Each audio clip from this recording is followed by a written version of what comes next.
फिर रिपीट किया है कि मैं जल्द इस्लामाबाद की कॉल देने वाला हूँ, तैयारी मेरी मुकम्मल है। अब वो रिजल्ट नहीं होगा जो पहले था। राना सनाउल्लाह साहब भी तैयार बैठे हैं।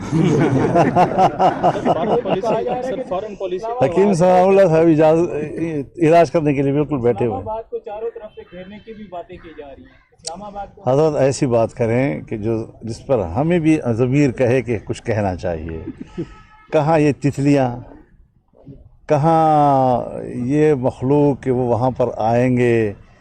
तो ये लोग गर्म ज़मीन पर पाँव रखने के नहीं हैं। और जिनकी क्या कहते हैं आप उसको,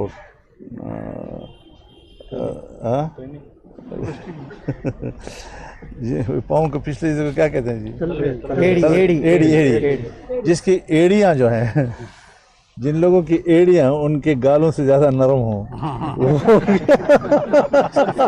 फॉरेन पॉलिसी तो सर कैसे देखें, फॉरेन पॉलिसी की मैं एक बात सर बात करना चाहता हूँ। सदर साहब, आपकी इजाज़त